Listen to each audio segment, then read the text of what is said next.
Good evening and welcome to the pre-event of Turnip Innovation Festival 2022.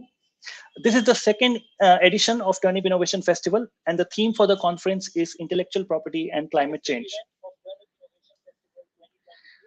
Uh, Climate change is a big global phenomenon. Global politics, flow of funds, consumer preferences are all aligned with causes that help mitigate climate change.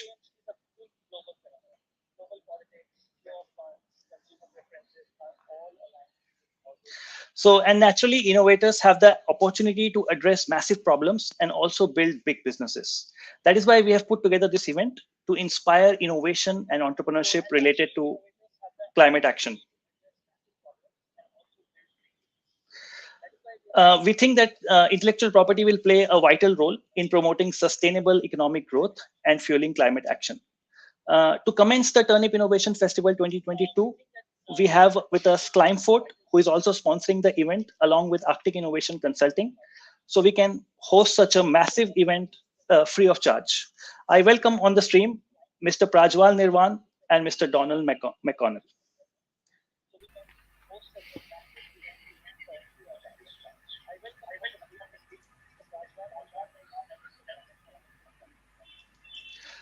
So I'll just briefly introduce our speakers today. Uh, Prajwal is the founder and director of Climefort. He's a social entrepreneur, a clean tech focused European patent attorney, and a strategist advising startups, SMEs, academia, and independent inventors on leveraging their intellectual assets to attain both environmental and commercial sustainability. Donal is the founder and managing director of Jordan Innovation Services Limited, a company focused on intellectual property education, training, IP consultancy, and IP solutions. So Donal has completed over 200 IP consulting projects with SMEs, multinational enterprises, IP law firms, and many other firms and universities. They will speak on how IP can help unite against climate change, setting the stage for Turnip Innovation Festival. I welcome you on stage, Praj. The stage is yours.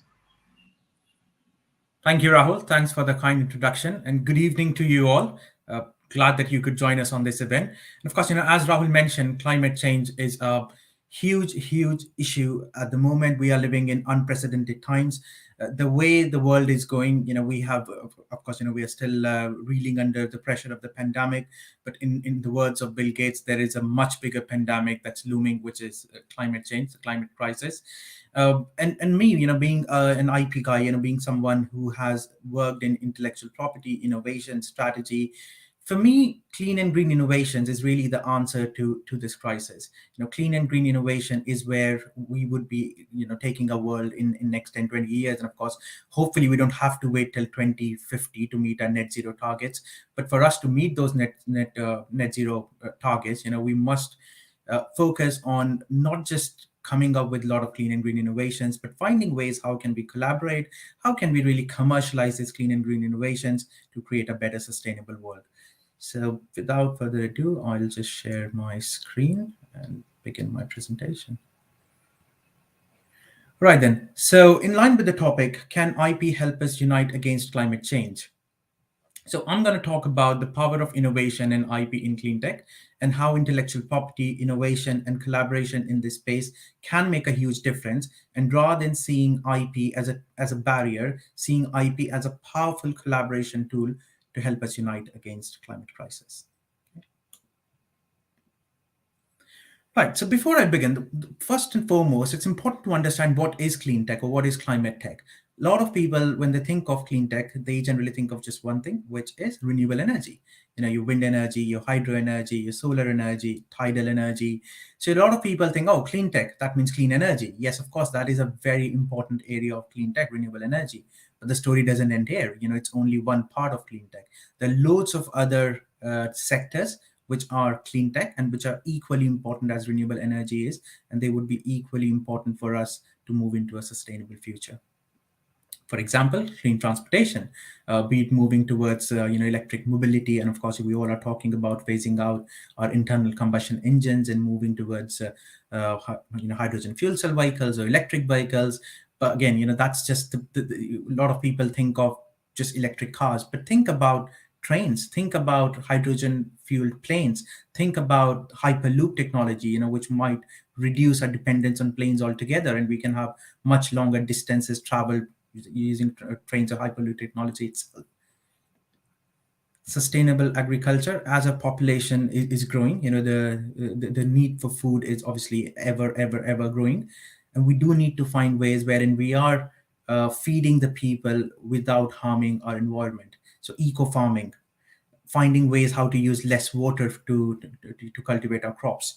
And of course, I'm not saying that the whole world would, go vegan in one day, but again, just kind of kind of reducing our meat consumption, and trying to move towards more kind of vegetarian, vegan lifestyle, and of course trying to find ways wherein we can produce those things in more sustainable manner as well. So that's an important area of clean tech as well. Recycling and waste management, a huge concern in the world right now. I mean, imagine as humans, how much waste do we produce every single year? Tons and tons and megatons of waste that we produce, and a lot is just going in our oceans, going in landfills. Well, there has to be a good solution. We can't just keep dumping things in our oceans or just putting it in landfill. So so making sure that we are recycling as much as possible, and also finding more kind of cleaner and greener ways of recycling or managing our waste. So extremely important area of clean tech there. Carbon capture and air filtration. Well, of course, there is one thing about reducing the carbon dioxide, which is already in the atmosphere. There's another area of it wherein you are capturing the carbon dioxide which is already there. So think of this, there is a pool, which is already full of water, and you're adding more water to it. At some point, of course, it will overflow. But to keep it at a sustainable level, even till the time, when we are reaching to net zero, you do need to take some water out of that pool as well, so that there is some capacity there to absorb more till the time we reach a target. So that's what, carbon capture is, removing the carbon dioxide, which is already there in the air. And of course, air filtration. I mean, in India, air pollution is a huge problem. Every year, we had about terrible pollution in cities like Delhi, and of course, that's not the only place where pollution is an issue. A few years ago, Beijing, Shanghai, they were struggling with pollution big time. It's still a huge problem there, but relatively less so. They have definitely found ways to manage it. And again, technology played a major role for them to combat the issue of pollution. And of course, this is not an exhaustive list. Anything good for our planet. So anything which is making our planet a cleaner, greener, and a happier place. So that is clean tech. So think of some services which may be helping these clean tech businesses to achieve their means. So in our dictionary, that is clean tech itself. Because they're enablers of these technologies. Okay. Moving on. There is obviously a global push for clean tech. In last decade, a lot of things have happened at the global scale wherein clean tech has been pushed. First and foremost was your Paris Climate Agreement in 2015 at COP21, wherein for the very first time a legally binding document was signed by most of the countries around the world of kind of reducing our carbon emissions and keeping the global temperature well below 2 degrees, and hopefully to the limit of 1.5 degrees Celsius. Well, of course, there were loads of talks in that COP and subsequent COPs. We'll come to COP26 in a bit as well. But there were a lot of talks and no real action. But one thing was clear, whatever we were saying that we need to restrict the carbon emissions, we need to put the global warming down. The solution lies in technology. The solution lies in clean tech. In the same year, UN came up with this 17 Sustainable Development Goals. Now, of course, the main one of the main goal there is climate action itself, which is goal number 14. But then most of the other goals, if you look at it, they are somewhere aligned to climate change as well. Be it access to clean water, be it access to clean energy, be it reducing poverty and hunger, be it partnership for all of these goals. So in a way, all of these sustainable goals are related to climate change. And again, for each of these, to meet each of these goals, there has to be innovation, which is helping solve world problems, be it the problem of hunger, poverty, access to clean water, access to clean energy. So of course, for all the companies which are working in this domain, they obviously have the sustainable development goals in their mind, and they're working towards it.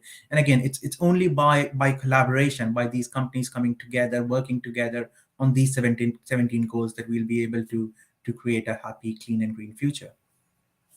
COP26, of course, that was a lot in discussion last year. What happened in Glasgow.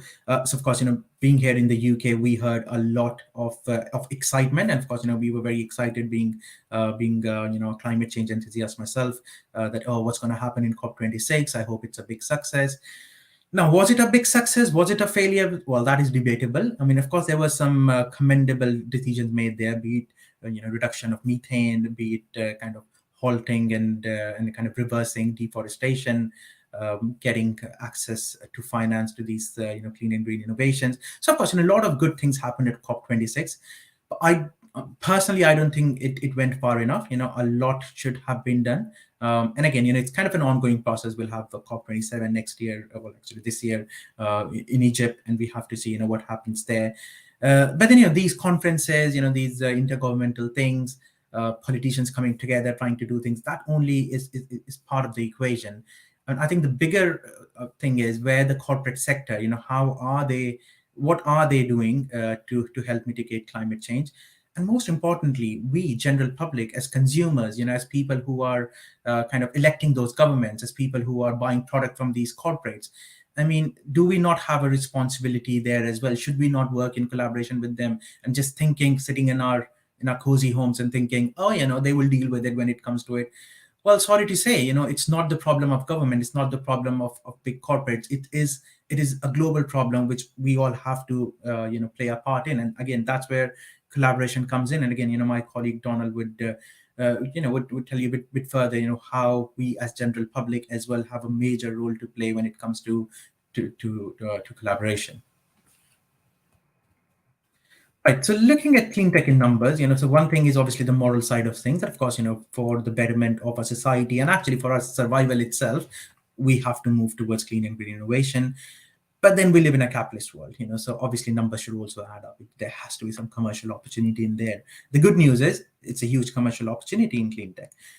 In this decade itself, the clean tech sector is poised to grow tremendously, and the market size would be, might be even greater than 4 trillion US dollars. So that's the projection which came, like, I think a few years ago. I think maybe now this projection has grown further as well. Looking at patents itself, patents can give you a good idea of, where the technology is going, what are the trends looking in the market. So in the environmental technology space, the patents have grown at the rate of 10% in last decade, which is phenomenal growth. So if you look at the average growth rate of all other technology areas, that's just about 4 to 5%. But in environment technology areas, it has grown to 10%, which is, as you can see, it's a phenomenal growth rate, which is basically showing the world is definitely moving in the right direction of going clean and green. Talking in terms of investments, in 2019 there were 35 billion USD which were thrown in clean tech investment. And again, this number, I think, is a conservative estimate, because of course you don't get to see investment from different corners of the world. And again, these are a bit out of date number. They're from 2019. Well, in my research, I came to know that in 2020, a lot of research, even in the middle of pandemic, was actually thrown in clean tech as well, and that is only poised to grow. I think in next decade we would see investment in clean tech going to roof high. So just to summarize it, there is immense opportunity in clean tech, both in terms of obviously the impact that it has in our environment, but also the impact that it has in our pocket, for good, obviously. Looking at the patent filing trend in renewables itself, it's a number coming from PCT, which is Patent Cooperation Treaty administered by WIPO. So now bear in mind, when we are looking at this patent filing trend, we are only looking at renewable energy, and which is only a subset of clean tech. So of course, it's not painting the full picture, but it still gives you a good sense, where the technology is heading. So as you can see, in 2010 to 2014. there was a good rise, in filing renewable spaces, and then it kind of there was a downward trend. Then you might just think, oh, what's going on? Are people no longer inventing in this space? Well, actually, not. That's not what it means, because as you can see from 2018 onwards, there is a upward trend again. So in any emerging technology, the patent filing goes in peaks and troughs. So there will be an area where a lot of companies would be innovating at a very high rate. They will take a pause, and that pause is basically to commercialize the technology, wherein they have not really stopped innovating, but actually they're taking a pause and making sense of the innovation they've already done, commercializing it, and then comes the next phase of evolution. So again, there might be numbers down in 2020 because of the pandemic, but most likely 2021, 2022 onwards, I am very, very confident you will again see a big rise, and actually a sharp rise in clean tech patents. In terms of top filing countries in the renewable technology, now again, bear in mind this chart relates to the previous chart. Again, not painting the full picture. It only relates to renewable energy per se. Perhaps unsurprisingly, US and Japan is taking the lead. The IP systems there are really mature, and companies, they have money, they are very capitalist, and they do spend a lot of money in filing patents and stuff. So of course, it doesn't come as a surprise. The lead is taken by US, Japan, and of course you'll see a lot of European countries there as well. China is growing, South Korea is growing. We don't see India there yet, because for two reasons. It is a bit out of date, and of course at that point Cleantech was not even thought about in India. And again, in terms of IP as well, the Indian system is not as mature as it is in the Western world. But I think if you draw this chart in next 5 to 10 years, it will look very different, and I'm very, very confident you would see India being a major player there. That's where the trend is going. Right. So if we talk about top environmental performers, which are the countries which are leading the race? Which are the countries which are showing the way to the world? How to move to a sustainable future. Well, perhaps unsurprisingly, all the top 10 countries are European countries. Europe is always seen as kind of, the cradle of innovation and, new technologies. And in clean tech, clearly it is leading the way in a lot of countries. And it's not just about the innovation, it's also to do with the government policies. Innovation is one thing and commercialization is another. And again, I'll correlate that to in my next slide. Denmark, it's one of those countries which is not only innovating, but also driving clean tech in the next phase, with the next phase of mass commercialization, mass adoption. Already I think the country is drawing, if I'm not wrong, about 70 to 80% of its energy through renewable resources. Waste management is it's really, really well done in that country. And again, personally, I've been to countries like Sweden and Austria and France and Germany and Norway, and I have seen the way they do things and the way their cities are run, and it's phenomenal. Again, UK is there at number 4. That's my home country. So again, I have seen the way they. Just to give you an example, in terms of air pollution. Well, here, we do complain quite a lot. Oh, London is polluted, but then, if you look at the global context, here in terms of the what do you call air quality index, there are days when pollution is around like 60 or 70, and we say, oh my God, it's a very polluted day. But then you compare it with the pollution in Delhi, which is on average 200, 300.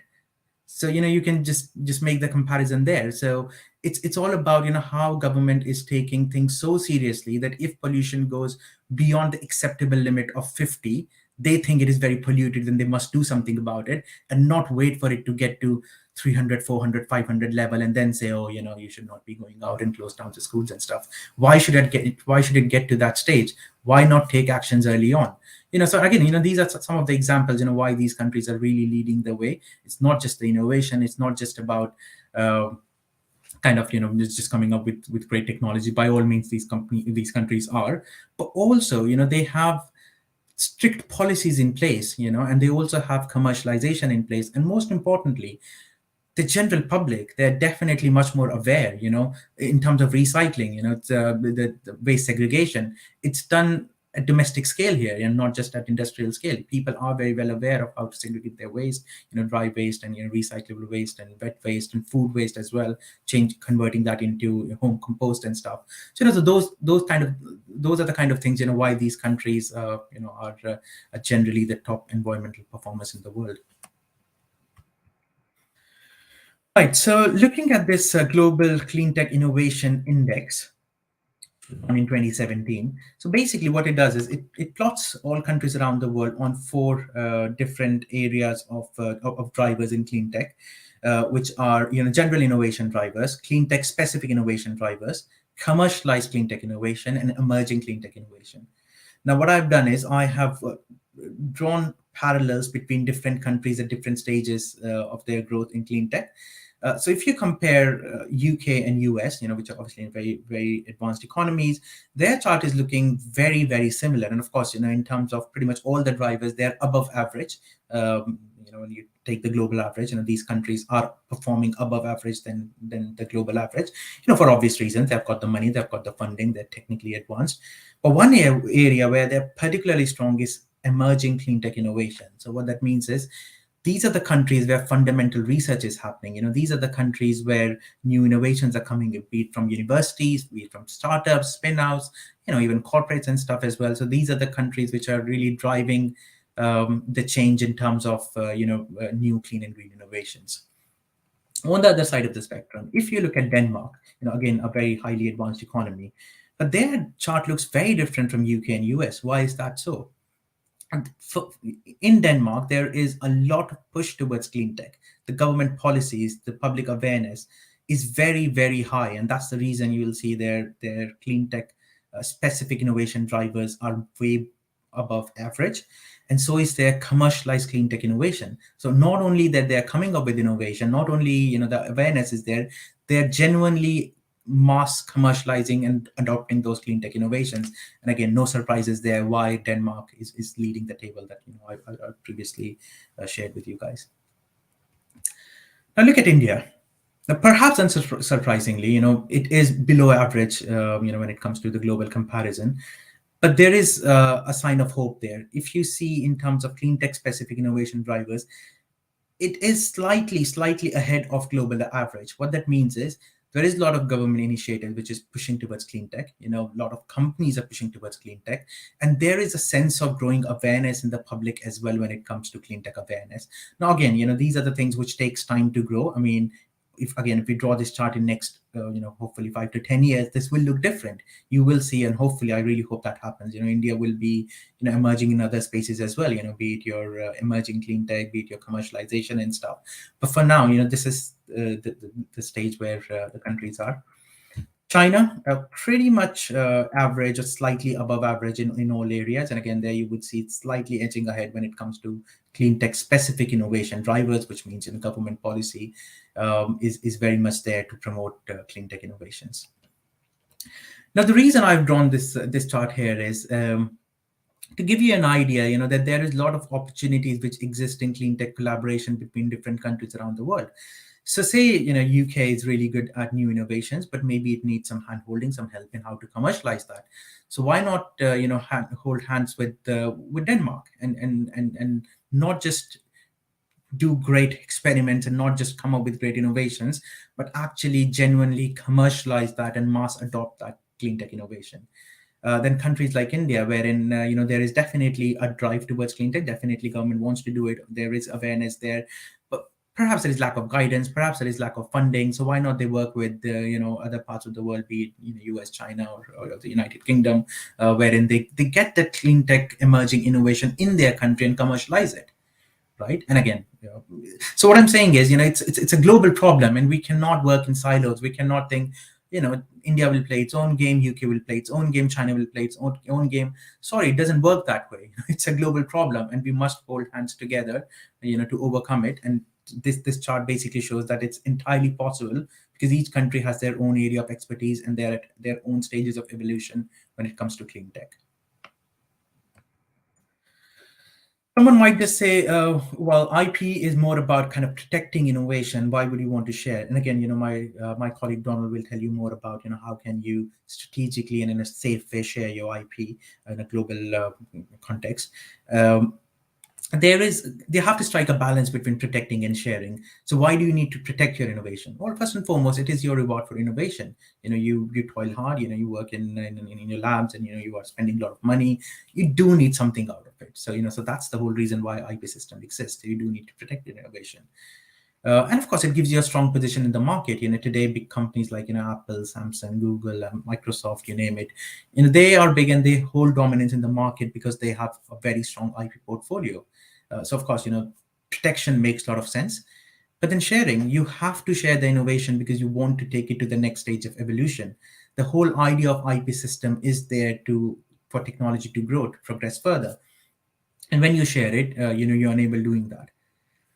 Second and very important reason is you cannot do everything on your own. You do need to commercialize your technology. A small company which may have come up with a brilliant innovation but doesn't have resources or doesn't have the manpower to commercialize the technology cannot do it on its own. It has to share its IP with big players, or it has to come up with other small entities working together and commercializing the technology. So sharing is obviously really important.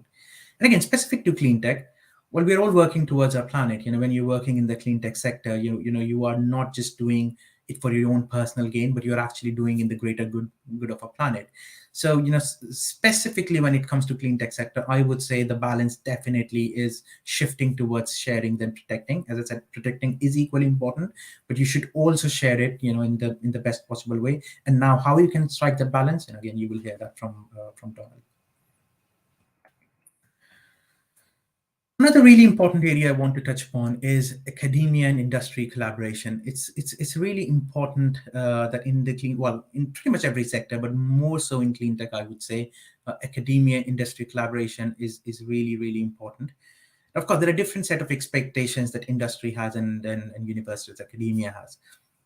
Market aligned courses, that's what industry expects courses in renewable energy, in sustainability. And the good thing is, now we do have such university courses. I mean, not very well aware of what's the scene in India, but at least here in the Western world, we do have a lot of courses, and people are coming forward and aligned and participating in those university courses to do with sustainability, climate change, carbon management, and stuff like that. And of course, that will develop the skills which the industry needs. Industry needs the solutions for problem. Industry cannot do all what do you call, like a ground level research. So it expects academia to do that ground level research for industry. And industry expects academia to do to take operational approach, rather than taking theoretical approach to things. They do want to think them a bit more practically, more in terms of how the industrial applications works. So that are the expectations from the industry. On the academia side of things, of course, they are looking for funding and infrastructure. That is what they are generally struck for. So they do expect some funding and infrastructure support from the industry. Really important thing, equal partnership. And I think that's where IP plays a major role again. They do not want to be exploited by industry just for the fact they think, oh, they're just researchers, we can just do whatever we can just take their IP. No, it shouldn't work that way. Of course, academia would expect equal partnership. Even when it comes to kind of joint IP and stuff, they should have equal stake, or kind of fair and equal usage for the IP they have created. Placements, of course, they would want their students who have enrolled in those courses and stuff to be placed in the industry. And very importantly, academia want feasible goals. They would not operate at the same pace as industry would. They would not do things in the way that the industry would. So there has to be a right balance between industry and academia in terms of setting the feasible goals and the right goals wherein they can work collaboratively together. Just to summarize on this slide, so it is imperative for industry and academia to work together in clean tech and work side by side to really not just find solutions, but commercialize those solutions for the common good. So some key takeaways from my presentation today are, first and foremost, as you may appreciate, clean tech is essential for both our environment and the economy. That's where the world is going. Well, in words of our Prime Minister here in the UK, we are going into what we call green industrial revolution. So which will obviously have a major impact on economy as well. It's very obvious that environmental impact is first and foremost there. Innovation can come in various forms and sizes and can come from unassumed corners. So you cannot just assume and cannot just rely that, okay, countries like Japan, US, China, UK, or Denmark, they would come up with innovation and we'll just adopt it.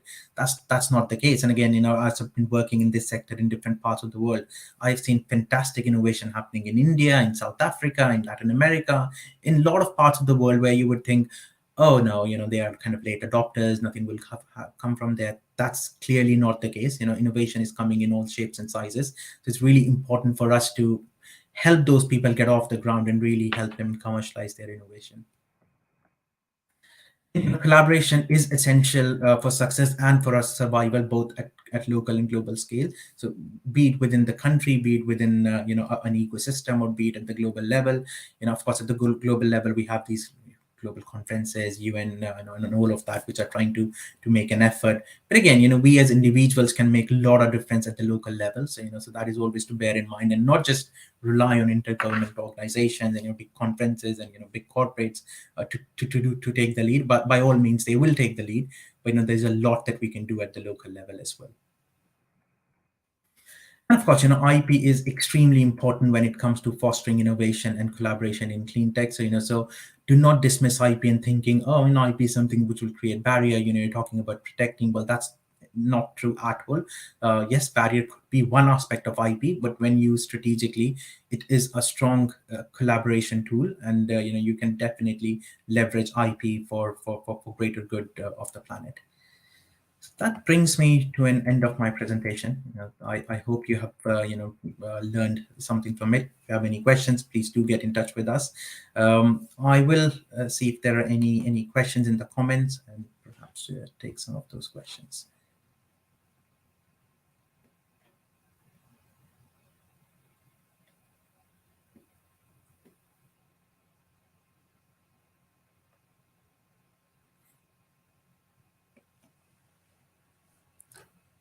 We'll wait for a couple of minutes. I'll just see if questions pour in comment section. Otherwise, please feel free to post the comments, and even after Donal's session, we can take further questions.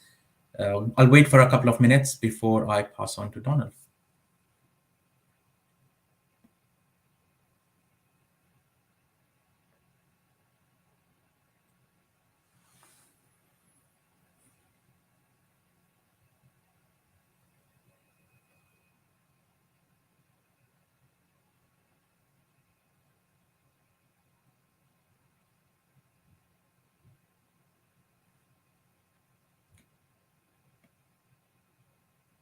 All right, then I think we're going to move on. I will pass on to Donal for the next session. And please continue to post your comments and any questions you have in comment section. Donal and I can also take your questions after Donal's session. Donal, over to you. Okay.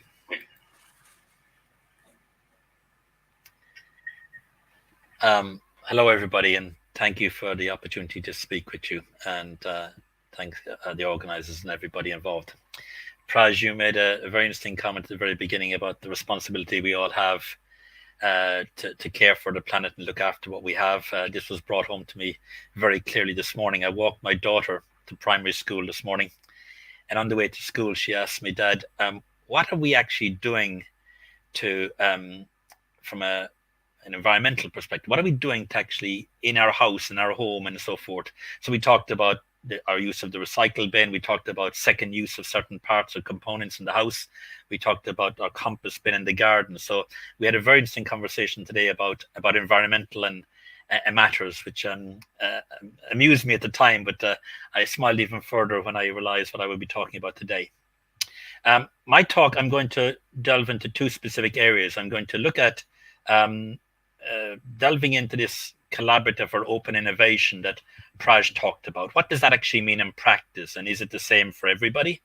And then follow up by bringing in intellectual property and explain the role that IP plays in supporting open or collaborative forms of innovation. So without further ado, we'll jump in.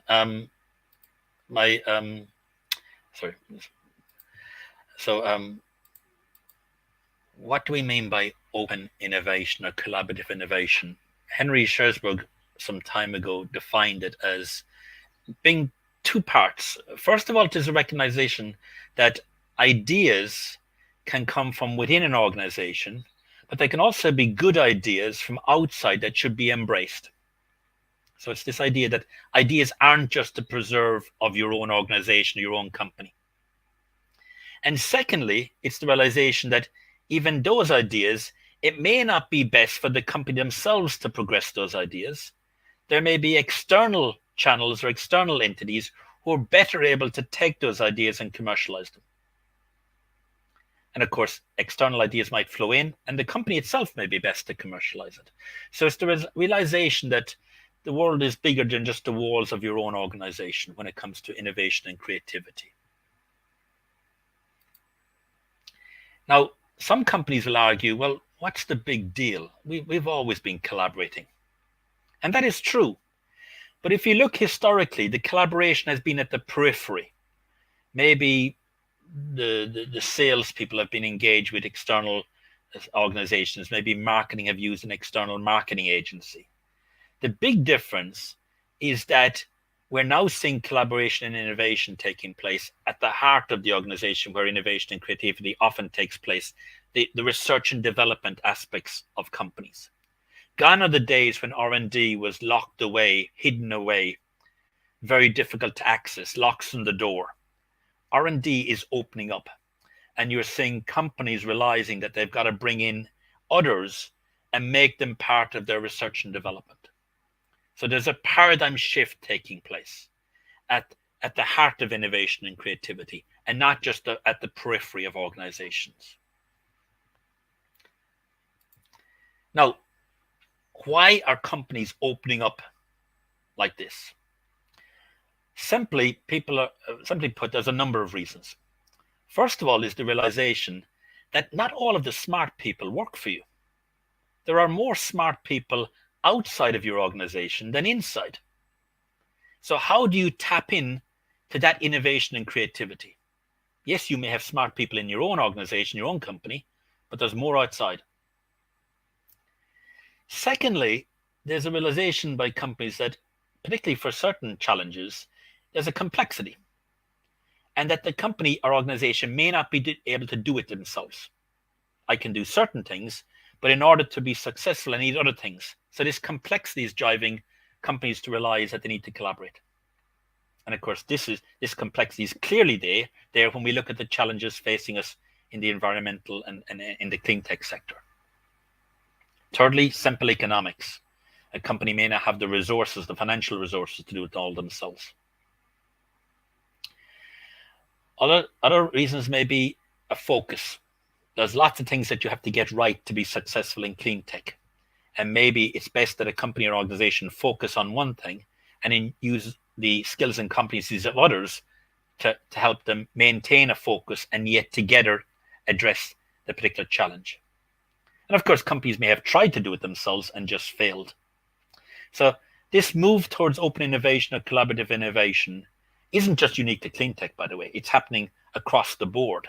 Even in industries which traditionally were very much isolated. If you look at, for example, pharma and biotech, they are opening up and collaborating left, right, and center. But collaborative innovation is clearly something that should be embraced by organizations in the clean tech sector. Now, who do you collaborate with? There's a lot to choose from. You can collaborate with other companies that look and act like you. So collaboration between commercial entities. Praj talked about collaboration between industry and academia. But you're also seeing companies collaborating with individuals, end users, Joe Public, communities. There's also collaboration between different sizes of organizations, larger companies collaborating with innovative and creative startups. So the entity or entities sitting across the table from you in a collaborative environment can look and act very different from you, which throws up its own interesting challenges. But there's a lot of entities out there with whom you can collaborate. And open collaboration doesn't dictate that you must collaborate with a certain type of entity. How does this happen? How do you move from having a closed innovation model to having an open innovation? And again, there are lots of ways that you can get this to happen. And you see, obviously, many companies are setting up themselves open innovation or collaborative innovation functions that reach out to others. Obviously, a lot of universities are already set up to readily work with industry. So reaching out to university is fairly straightforward in most cases. Companies are leveraging networks. Some companies are leveraging the internet. Dell's Idea Storm is an example of a company using the internet to reach out and connect to others. You see companies organizing events, inviting external parties to come in and talk and work with them on challenges. IBM are an example of a company who very much embraced that approach. You see companies issuing calls to action or posting challenges and inviting others to come in and work with them to work on these challenges. So there's a variety of ways that companies can actually move from, let's say, a closed model to saying, okay, we need to start and embrace collaborative or open forms of innovation. What type of innovation are we talking about? Innovation isn't one thing, it can vary greatly. And again, when you delve into the types of innovation that takes place in these collaborative innovation models, it varies greatly. It might, the output, the deliverable at the end might be as simple as a patented invention, a publication. But you can also, it could be actually a new product or a new service in the marketplace. It might be a new process or methodology, a way of working.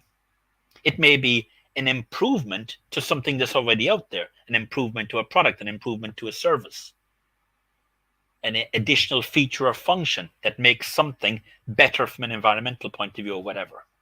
It could be, the output could be a standard where everybody in the industry then has to meet that standard. So when you're involved in collaborative innovation, one key to success is be clear as to what are you and the others involved trying to achieve. What's the end goal? What's going to be the deliverable? And like I said, it can vary greatly from one collaborative innovation project to another as to what is the output. How do you succeed at open innovation? Well, there are a number of things you've got to get right. It's important at leadership level that there's support and buy-in to this. Trying to do collaborative innovation when the management and the leadership are against it will not work. Secondly, you need to have some values. You need to be open and be appreciative and step into the shoes of the other party and understand what issues or concerns they may have. Riding roughshod over your collaboration partner is not a good step to take. So you need to have values that align with collaborative innovation. Your strategy needs to be updated. It needs to be an integral part of your corporate strategy that you are going to collaborate with others. And here's the approaches you're going to take, and here are the entities you're willing and anxious to work with. You may need to advertise the fact that you're open and that you're willing to work with others. You may need to scout to go find the right collaboration partners. You may need to change some of your internal processes or way of working and adapt them so they're now more suitable when there are others involved. You may need to have internal champions that fight on behalf of the other party. This is particularly true for larger organizations if you're collaborating with smaller companies, because smaller companies may find it very challenging to work with a multinational. So having an internal champion that will represent and fight for and hold the hand of the smaller party can be very useful. Like I said, it's important that you step into the shoes of the other party and understand their issues and concerns, particularly if you are very different types of entities. You may need to coach and mentor and train the other party because you may have skills and competencies that they don't have. And it only works if you all win. So you want the other party to also win in this collaborative innovation. And having some review and mechanism to review how things are going so that you can adjust things or address issues or challenges that arise is also important. So just saying we're going to embrace open innovation and hope it magically works doesn't happen. You've got to put the hard work in. And like I said, there are a number of things you've got to get right to succeed with open innovation. One really important thing is you've got to get the IP right. IP has to be integrated into your open innovation activities and your processes. IP is an umbrella term. It consists of different forms: patents, trademarks, copyright, designs, trade secrets, know-how, domain names, social media handles, etc., etc. You've got to understand what each of those forms are and how you're going to now think about them when it comes to collaborative innovation. IP consists of different processes. How do I create IP? How do I look after a portfolio of IP assets? How do I enforce it? How do I exploit it? How do I manage the risks associated with IP? Those processes have also got to be understood in the context of collaborative innovation. There are different IP models, a way of playing the game of IP, licensing, open source, Creative Commons, open access, etc., etc. You've got to also understand which models of IP can be useful when it comes to collaborative innovation. So again, it's not just a case of saying, oh yes, we'll integrate IP. You've got to do the hard work. You've got to make it happen. And IP plays a crucial role with regard to open innovation. It's impossible, I would argue, to do open innovation without managing and mastering the IP associated. Oftentimes, open innovation and the role that IP plays is misunderstood. A lot of people actually misunderstand open innovation completely. They think open, for example, is open to everybody. No, you can have open innovation where there are barriers to entry that you need to understand how to get in. Some people think open means free, as in free beer. No, open innovation has costs involved. And worse still, I've come across a lot of people who think open innovation means you don't have to worry about IP at all, that IP, somehow it's an IP-free zone. That if you do open innovation, it means you can ignore patents and trademarks and copyright and trade secrets. Far from it. You've got to take IP even more seriously when you do open innovation or collaborative innovation. IP underpins collaborative innovation. But you've got to subtly change the way you view IP. A traditional view of IP is that it's a barrier. It's like a traffic light on red. It stops. And yes, there is that aspect to IP, this sort of legal monopoly.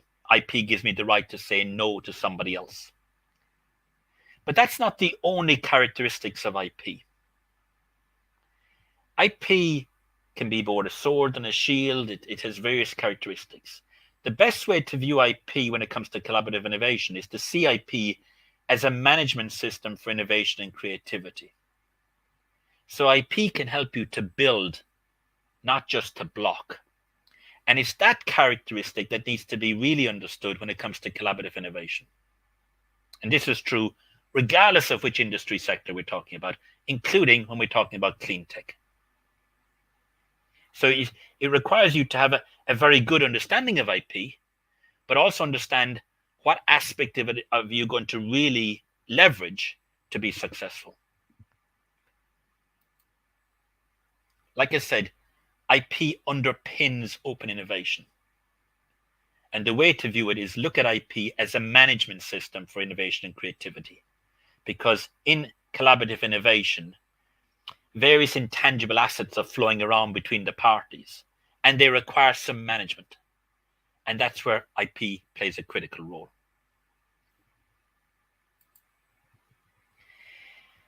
I mentioned about the fact that it is almost impossible to do open or collaborative innovation without understanding IP and the role it plays. The proof of the pudding here is just to look at any example of collaborative innovation.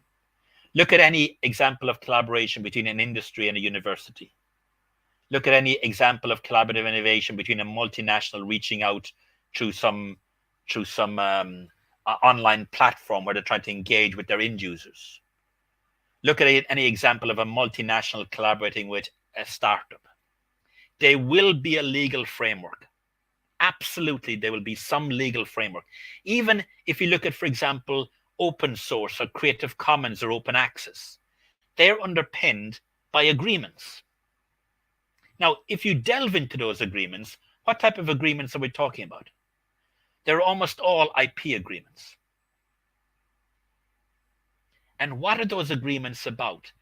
What they're doing is trying to get all of the parties involved to understand the role that IP plays. Look at the terms or the sections or the provisions in those agreements. They're talking about, well, what is IP and what role is IP going to play in this collaborative innovation? So they're trying to define IP. You see sections like background. What IP is each party bringing to the table? Foreground. What is the IP we're going to create as a result of this collaboration? Who owns the idea? Who owns the innovation and creativity that's generated? Who can use the IP that's created? Plus many more niche or unique provisions. But if you look at any collaborative innovation, including collaborative innovation in the clean tech sector, there will be legal frameworks of one sort or another defining how the game is to be played. And they are IP provisions. They're talking about the intangible assets associated with the collaboration.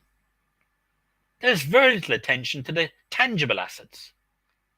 Nobody cares what house you live in or what car you drive or what table you're sitting at. They're not worried about the tangibles. They're worried about the intangibles, the IP.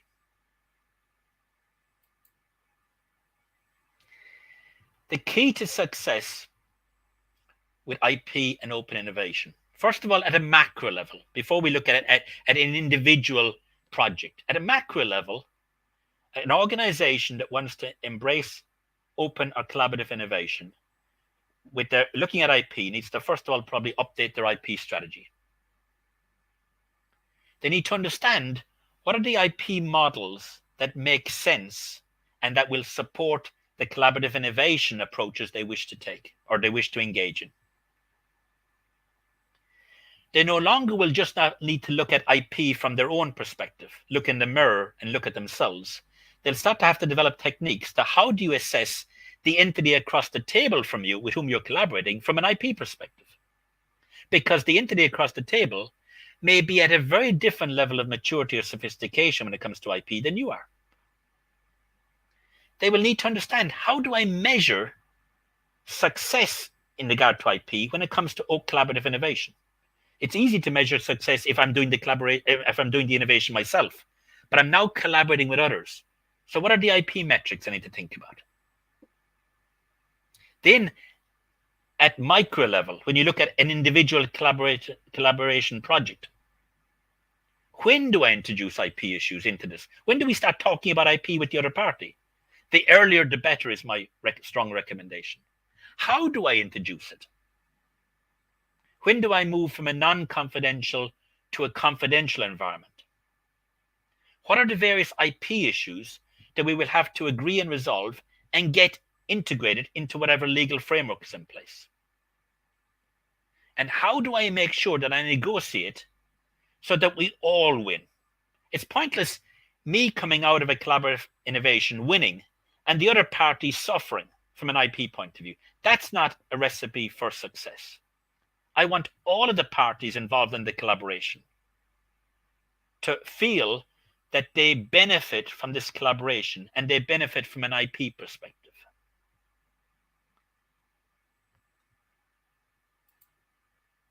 Hopefully this makes most sense. The presentation I've given isn't unique to Cleantech.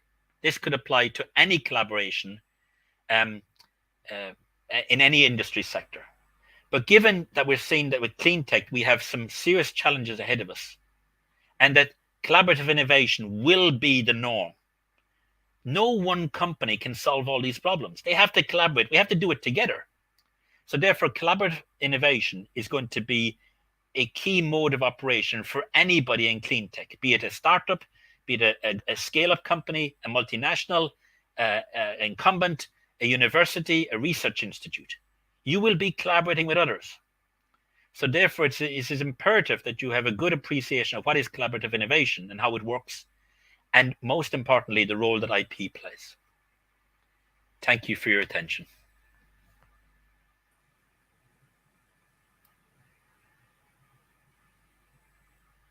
Thank you, Donald. Thanks for your talk. I can see there is one question from Ankit. The question says, what do you suggest for small scale industries which lack the funds to jump in clean tech?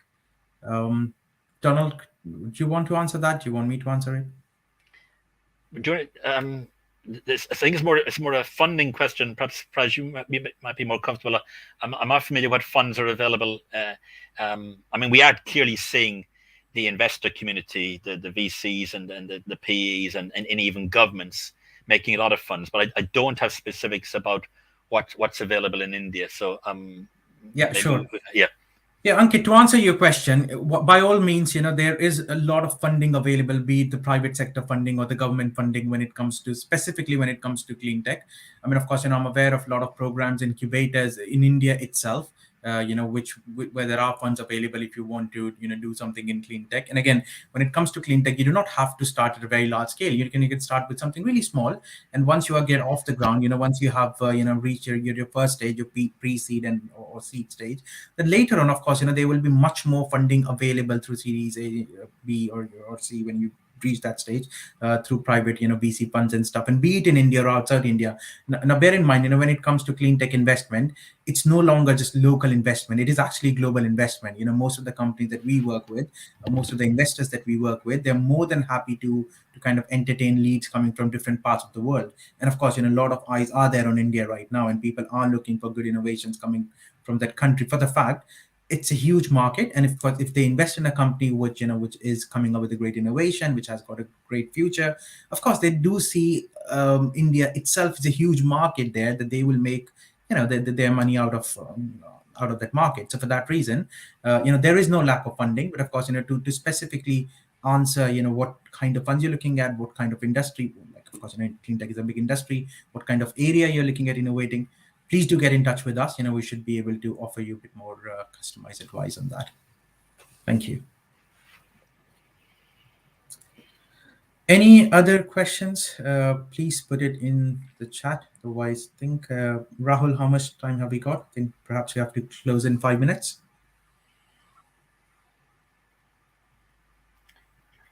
Rahul, you're muted. Yeah, sorry about that. So yeah, we can close it in a few minutes. Maybe we can wait 1 more minute to see if we have more questions. And at the end, I can wrap it up with the schedule for our main event. And also, you can tell about your talk in the main event, like what it would be about, and why should people attend, and all these things. Yeah, sure, absolutely, Rahul. So in the main event, I'll be presenting on some groundbreaking, path-breaking innovations in clean tech. Of course, it's not all about hydroelectricity. It's not all about making electric cars and stuff. There are a lot of other areas of clean tech which are bit less, people are less familiar with. Things which are really groundbreaking, things which are kind of almost sci-fi, that you think of it and it's like, oh, I didn't know that this thing exists as well. So a lot of interesting things are happening. Now, not the smart things are not only happening in AI space. A lot of smart things are happening in clean tech space as well. And some of them may well be powered through AI. So we're going to talk about a few of those technologies. What's happening in the world of clean tech when it comes to path-breaking innovations. So that will be my topic for the main event on Saturday. So yeah, it will be really good to see you guys there. Yeah, great. I can see there is a question from Romika. It says, any role can play by college students while doing their studies? Well, indeed, really good question. Again, brings me to my slide on academia and industry collaboration. So, as an industry, any industry is always looking for kind of students who are doing their research in clean tech. Anyone who is happy to do kind of an internship. A lot of companies are doing early stage projects as well, wherein they do need interns and stuff. So as a college student, as a university student, you will be incredibly valuable to those companies, just to do your part-time research and your part-time internship there. And again, you might be alongside your college studies, you might just come up with your own innovation, and you might just form your own company, for example, and start playing your own part in the clean tech sector. And when it is ready to be kind of launched full fledged, there again, either through your university itself or through industry collaboration, you can take it to the next level. So of course, and that's obviously just a side of coming up with clean innovation. Another side is awareness. As young people, it's incredibly important. And actually, I think it's a responsibility of young people to raise awareness of clean tech, in your local neighborhood, in your local community. Tell people, I mean, as simple as that, not to litter their areas, segregate waste nicely, turn off their cars when they're not using, not just on the signal, they're just unnecessarily, polluting. And when only when necessary, use their car, otherwise just use public transport. Small things, but small things do make a big difference. And in a country like India, I think, youth, it is a very young country, I think youth has a very, very powerful role to play there, in not only coming up with new clean and green innovations, but also raising awareness around climate change. Praj, can I make an additional comment as well? That Absolutely. if the student has the ability, I don't know if there are electives on intellectual property within the university, but if you're focused on, let's say, an engineering course or an environmental course, and you have an option of an elective to also learn a little bit about IP, I would strongly recommend that. We are, unfortunately, in many of the universities around the world, this is not unique to India, in the UK and America, even business students in the US, aren't learning enough about IP, and therefore they're running into challenges then when they either get involved in a collaboration project with an industry, or when they come out and try to do a startup. So if you have the opportunity to learn the basics about IP, I would also say grab it. Yeah. Thanks, Donal. Great. Thank you so much, Praj. Thank you so much, Donal. Great to have you today, and looking also forward for your session on Saturday. So I'll take just a minute or so before I end the stream to show the schedule that we have on Saturday. So if you see the screen here, we have a completely packed event. So our session starts at 10 a.m. by Dr. Himang Shah. He's the Director of Engineering, Qualcomm Innovation Labs. He's going to talk about the very practical design thinking philosophies to identify big climate innovation opportunities. This is going to be followed by climate entrepreneurship talks by Dr. Shrikant Sola. He's going to talk about the air pollution industry, which is massive in India. Mr. Mahesh Kodi, he's going to talk about building a completely in-house lithium-ion battery. Ms. Shuchi Agarwal, unfortunately, she is suffering from high fever and COVID, so it's doubtful if she'll take this session. But Mr. Govind Kedia will fill in for her, and he will continue with this session on the future of e-mobility, which is going to be a very big industry in India. Mr. Tapan Brahma, he's going to take a session on the best practices to follow at the Indian Patent Office, how to succeed, how to get great patents.